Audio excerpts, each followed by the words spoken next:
السلام علیکم۔ آج ہم آپ کو بتانے والے ہیں نبی کسے کہتے ہیں۔ نبی کا مطلب ہے خبر دینے والا۔ نبی غیب کی خبر دیتے ہیں، اس لیے انہیں نبی کہتے ہیں۔ چاہے یہ خبر وہ ہو جس تک ہم اپنی عقل کے ذریعے نہیں پہنچ سکتے، یا وہ خبر ہو جو آنے والے وقت کے بارے میں ہو۔ اللہ نے انسان کو پیدا کرنے کے بعد اس کو بھٹکنے کے لیے یوں ہی نہیں چھوڑ دیا، بلکہ اس کو صحیح راستہ دکھانے کے لیے نبیوں کا سلسلہ شروع کیا۔ یہ نبی دنیا کی تمام قوموں میں وقت وقت پر آتے رہے۔ اللہ تعالیٰ قرآن میں فرماتا ہے، اور ہر قوم کے لیے ایک راستہ بتانے والا ہوا ہے۔ سورہ 13 الرعد آیت نمبر 7۔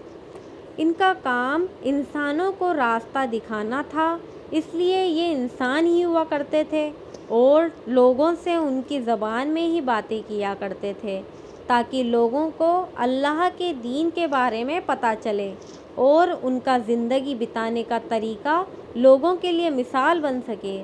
اللہ قرآن میں فرماتا ہے، اور تم سے پہلے ہم نے جتنے رسول بھیجے ہیں، بلا شبہ وہ سب کھانا کھاتے اور بازاروں میں چلتے پھرتے تھے۔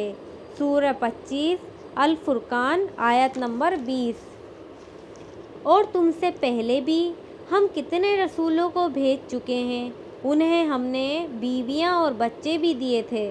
سورہ 13 الرعد آیت نمبر 38۔ ان آیتوں میں ان خیالات کی مخالفت کی گئی ہے کہ خود اللہ انسان کی شکل میں زمین پر اترتا ہے۔ ان آیتوں سے یہ بھی پتہ چلتا ہے کہ نبی بنانا صرف اللہ کے ہاتھ میں ہے۔ کوئی آدمی خود نبی ہونے کا دعویٰ نہیں کر سکتا۔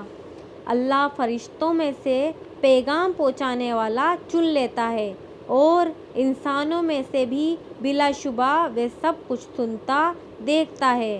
سورہ 22 الحج آیت 75۔ یہاں فرشتوں میں سے چننے سے مراد جبریل علیہ السلام ہیں، جو اللہ کی طرف سے وحی لے کر نبیوں کے پاس آیا کرتے تھے۔ اللہ نے ان کو اس کام کے لیے چن لیا تھا۔ اسی طرح اللہ نے نبوت کے لیے آدم علیہ السلام، نوح علیہ السلام، ابراہیم علیہ السلام وغیرہ نبیوں کو ان کی اپنی اپنی قوم تک اپنا پیغام پہنچانے کے لیے، اور آخر میں حضرت محمد صلی اللہ علیہ وسلم کو سارے جہان کے لوگوں تک اپنا پیغام پہنچانے کے لیے چن لیا تھا۔ محمد صلی اللہ علیہ وسلم آخری نبی بنا کر بھیجے گئے۔ اب آپ کے بعد کوئی نبی نہیں آئے گا۔ قرآن میں فرمایا گیا ہے، محمد تمہارے مردوں میں سے کسی کے باپ نہیں ہیں، لیکن وہ اللہ کے رسول اور خاتم النبیین ہے، اور اللہ ہر چیز کا علم رکھنے والا ہے۔ سورہ 33 الاحزاب آیت 40۔